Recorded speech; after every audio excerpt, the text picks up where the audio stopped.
Okay, so we're reacting to some tattoo infection stuff here today, I think. I've actually got a few of these coming up, and whenever I get one of these, I always think it's like, you don't really want to do like a big slideshow of tattoo infections. Yeah. You know what I mean? Like, I got different infections of all shapes and sizes. Like a cautionary tale here. Well, they always come with a huge story, and each one is different, right? Because so many different things can happen, like, to cause an infection, and also, like, there are different kinds of infections and different looks and smells and all kinds of problems that come with tattoo infections. So I feel like each of these should be addressed kind of uniquely.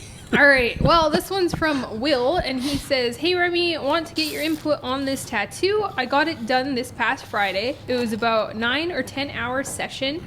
The same tattoo artist has completed everywhere else on my arm.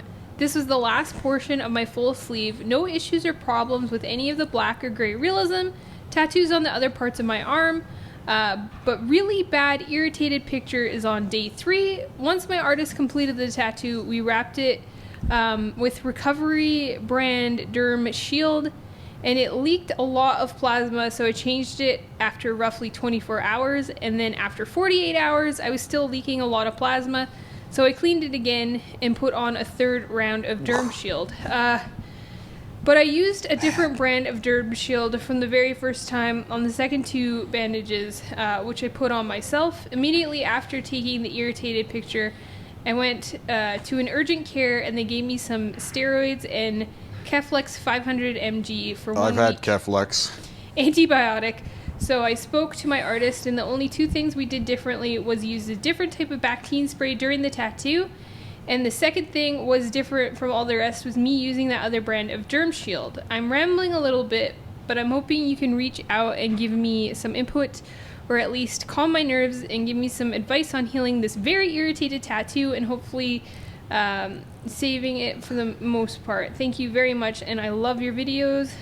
These will never be coming up like the day after you send it, just as a MO.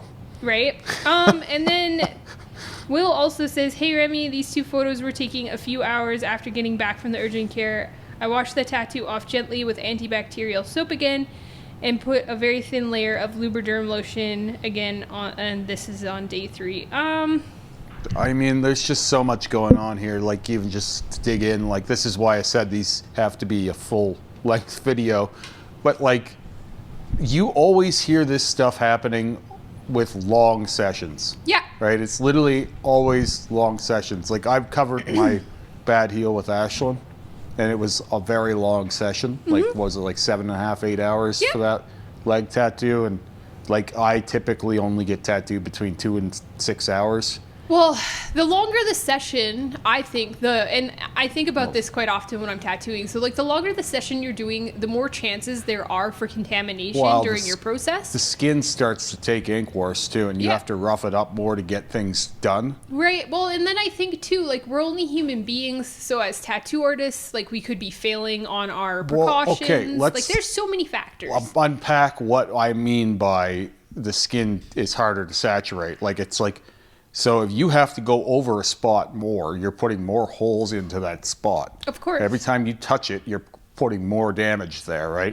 So as the session drags on, especially, like, you'll find that, like, really, really proficient artists, they'll cover huge amounts of area really quickly. Yep, like Terry.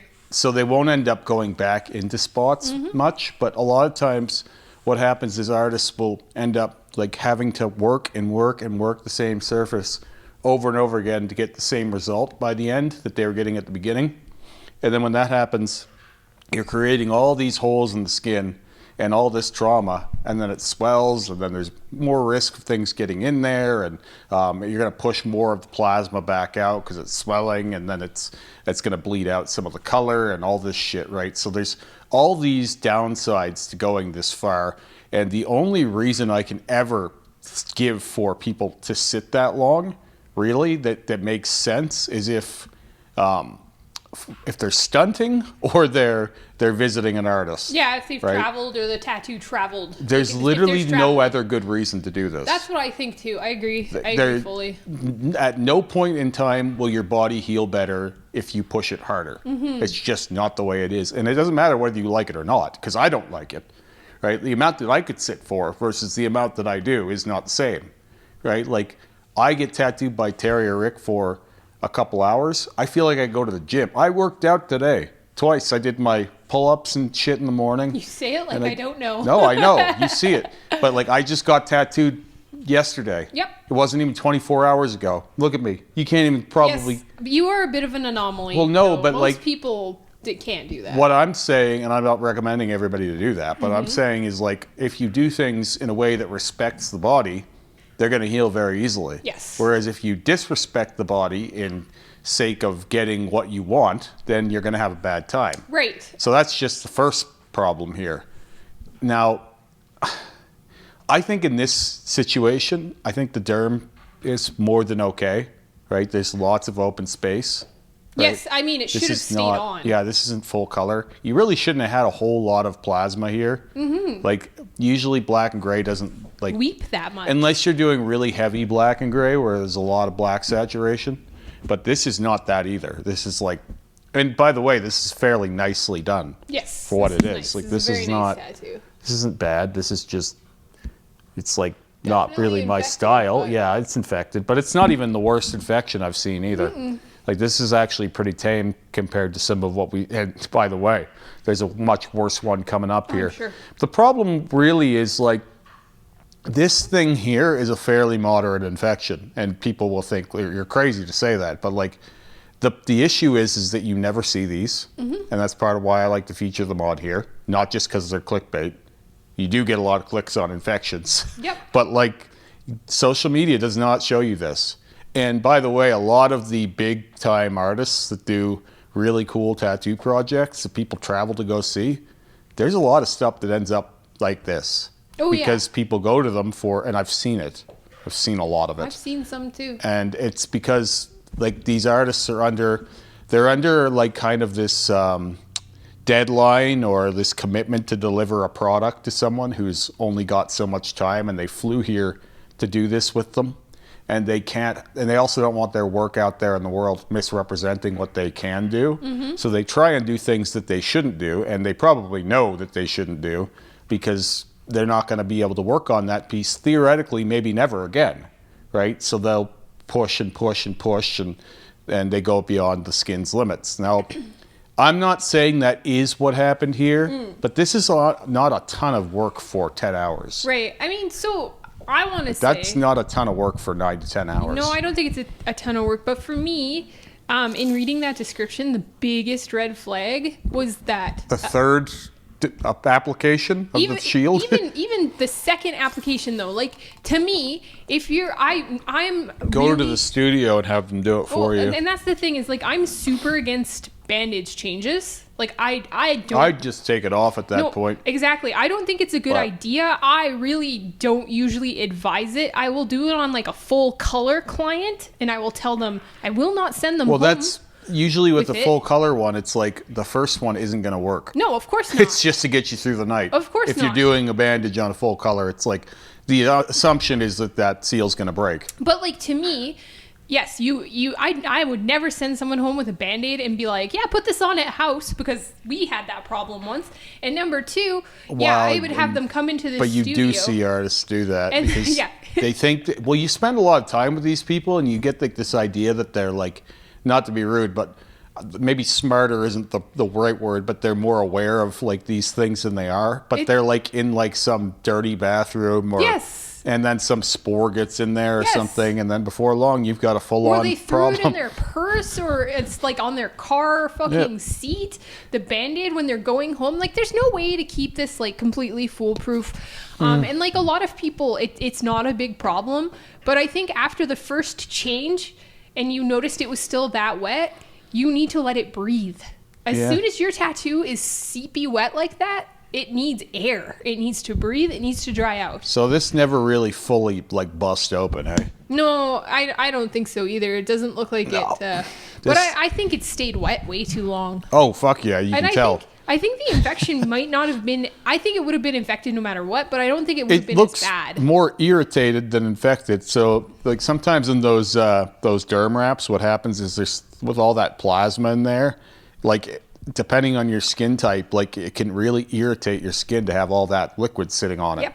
Right? You've had that where you take it off and your skin is like reddish. Yeah, but I'm allergic to adhesive. So, but that might be the issue I tell people that all the time too. There's all kinds of problems with the fucking derm. I hate it personally. I really hate it. I like it. I have used it, and there are pictures of me famously when I had all the blackout done on my whole side and my arm. Guess what? That lasted about 12 seconds. Yeah. No, I and I've had good heals with it, but the worst heals I've had have been with it. Yes. I've never had worse healing than I have with those things. I haven't had bad heals because of it, but like when I send a client away, especially if I'm putting derm on a sensitive spot like this guy has it, inner arm, I'm always telling them, hey, There's so much rubbing in there too. I'm always telling them, especially in a sensitive spot like this, peel back so easily. Hey, if you notice excessive swelling, like around the tattoo, around the derm, just take it off because you're having an allergic reaction to it, and that does happen. And this is what you need to look for. I just think like these things, when I hear about these things, they always these days have to do with, or a lot of the time have to do with derm. There's always derm involved somewhere. And almost every one of these videos has been derm somewhere. Yeah, but I also think that like people they freak out and they like overcompensate when they start feeling like they have an infection, and instead of like letting it dry out and leave it alone, we they're like, used to just kind of understand that like a tattoo was an open wound, like you would get a cut, right? And like if you have a cut on your finger, and I cut myself all the time early on as a cook, in my last decade as a cook, I think I cut myself the first date we went on, and that was it. I think I was distracting you through text though at work, and you were like, oh, I cut myself. So like I never cut myself at the end of it, but early on, like I would cut myself all the time, and it's like a cut goes way deeper than a tattoo. Yep. And you don't have these problems with a cut. You know what? Part of it is I think people, they like freak out and they look at it forever and they're like wondering what's going on with it, and they're like panicking and they're putting things on it and they're taking things off of it. They put shit on it. And it's like, just let it fucking do its thing. I've nearly chopped my finger off and it healed back together. The other like big piece of advice that I'm giving people too, because I noticed it works really well for you, is wear a long sleeve shirt and forget about it. Wear a long sleeve cotton shirt to bed. Cover it up and don't even think about it. Or like maybe even to work, but make sure it is a clean long sleeve, 100% cotton. They're not that hard to find. Gildan long sleeve shirts for the first day or two cotton. After I get any work done on my arms, I wear this long sleeve shirt. It's like falling apart. It's so ratty now. Shout out to Home Wrecker. It doesn't matter. Stole my Home Wrecker shirt. It doesn't matter. Like it could be anything, but like it's just like, that's just the go-to shirt. Put that on every Monday, and then I wear it again Tuesday to bed. And you know, like I don't even think about it. It's like a shield for it. He stole my shirt. But anyway, yeah, I don't think that this one was really that crazy. And this is what I'm saying. Like people, they'll see any sign of distress in an area that's been tattooed, and they think that it's like this huge nightmare. And I actually don't think that this was that badly infected. Definitely needed antibiotics. I'm always like I mean, you might have thought that about my leg recently, but I pulled through.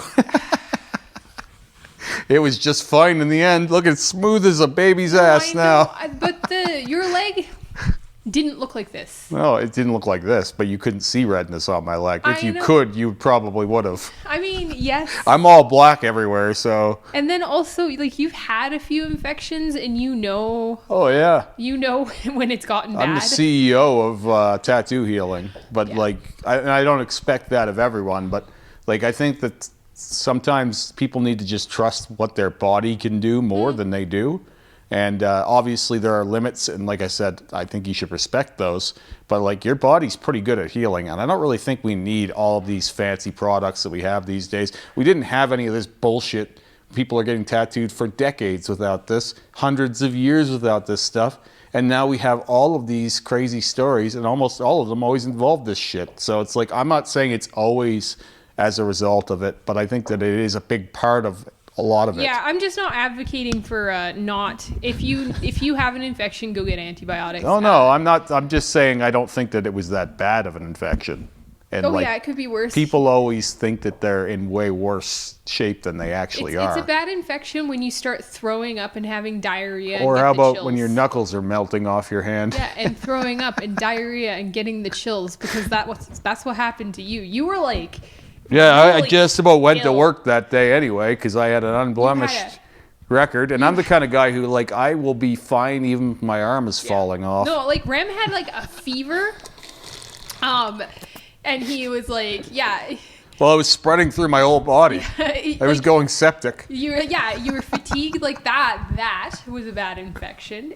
Yeah, And that was a because long time ago. Because it was a hand tattoo, it was kind of like, oh no, this is just the hand tattoo. Well, hands It was heal a hand weird. tattoo thing, but no.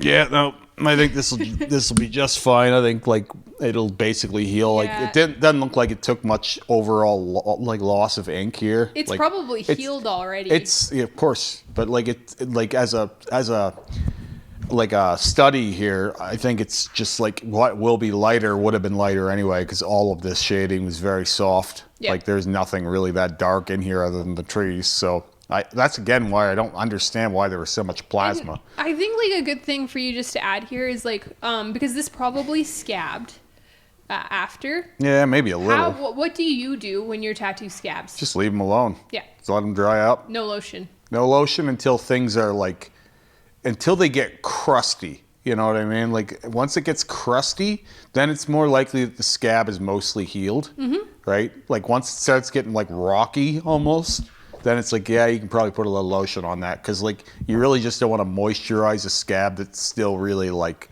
juicy. Well, you don't want it to lift the ink. No. Well, and that's it's why also you moisturize it when it's a raw. the longer it stays open, the more likely it is to infection actually getting in. Yeah. Right. So